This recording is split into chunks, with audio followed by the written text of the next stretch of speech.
మధ్య రోజు పొద్దున్న లేచి సోషల్ మీడియా ఓపెన్ చేస్తే ఇద్దరు తుఫేల్ నాయకులు కనిపిస్తున్నారు. వీళ్ళు పొద్దున్న లేస్తే రాత్రి వండుకునేదాకా కేవలం కేటీఆర్ గారిని, హరీష్ రావు గారిని తిడుతూ కాలం గడుపుతున్నారు. నమ్ముకున్న ప్రజలకు గాని, ఓట్లేసిన ప్రజలకు గాని, లేకపోతే వాళ్ళు ఇచ్చినటువంటి హామీల పట్ల గాని ఎటువంటి నిబద్దత, నిజాయితీ లేనటువంటి దరిద్రపు సన్నాసులు వీళ్ళు. ఒక నాయకుని పేరేమో చామల కిరణ్ కుమార్ రెడ్డి, భువనగిరి ఎంపీ. ఇంకో నాయకుని పేరేమో బీర్లా ఐలయ్య, ఆలేరు ఎమ్మెల్యే. ఎంతసేపు కేటీఆర్, హరీష్ రావు గారి గురించే రాజకీయం నడుపుతున్నారు తప్ప ఒక్కటంటే ఒక్కటి కూడా వాళ్ళు నమ్ముకున్న ప్రజల గురించి లేదు. ఏం బొడి స్పీకర్ మీరు నాకు అర్థం కాదు. ఈ బీర్లా ఐలయ్య అనేటానికేమో మంత్రి పదవి కావాలంట. ఆ మంత్రి పదవి కోసము రేవంత్ రెడ్డిని ప్రసన్నం చేసుకోవాలంటే రేవంత్ రెడ్డికి కేటీఆర్ గారంటే నచ్చదు. కాబట్టి కేటీఆర్ గారిని ఎన్ని బండబూతులు తిడితే రేవంత్ రెడ్డి అంత సంతోషపడతాడు, మంత్రి పదవిని తీసుకొచ్చి నా సంకలు పెడతాడు అని చెప్పేసి అనుకుంటున్నాడు. దానికోసం ఆయన సంకల దూరి ఇష్టం వచ్చినట్లు పిచ్చోన్లాగా వాగుతున్నాడు. ఇక చామల కిరణ్ కుమార్ రెడ్డి అంత useless MP there is no one in the Indian parliament history. పనికి వాళ్ళ చెత్త నాయకుడు ఆయన. ఇంత బక్వాస్ ఎంపీ. ఏం మాట్లాడుతుండో అర్థమైతే లేదు. ఆయన స్థాయి కాదు, ఆయనకు ఓ లెవెల్ లేదు, మన్ను లేదు, ఓ డిగ్నిటీ కూడా లేదు. పిచ్చోన్లాగా కొడుతూ ఉంటాడు.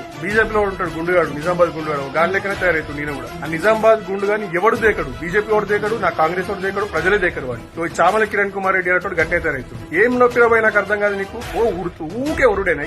కనీసం ఒక్కరోజైనా గ్యాప్ ఇచ్చి ప్రజల కోసం ఏమైనా పని చేయొచ్చు కదా. నీకు అంతగా ముఖ్యమంత్రిని ప్రసన్నం చేసుకోవాలనుకుంటే పోయి ఆయన ఇంట్లో ఆయన ఇంట్లో ఏమైనా సఫాయి పని చేయి, లేకపోతే ఆయన కాళ్ళు పట్టుకొని సేపు, లేకపోతే ఆయనకి ఇంత మందో గిన్నో ఏమైనా ఆఫర్ చేయి. లొల్లిపాడు కానీ ఎప్పుడు చూసినా గదే పిచ్చి లొల్లేనా? అన్ని రెండ మాటలు పనికి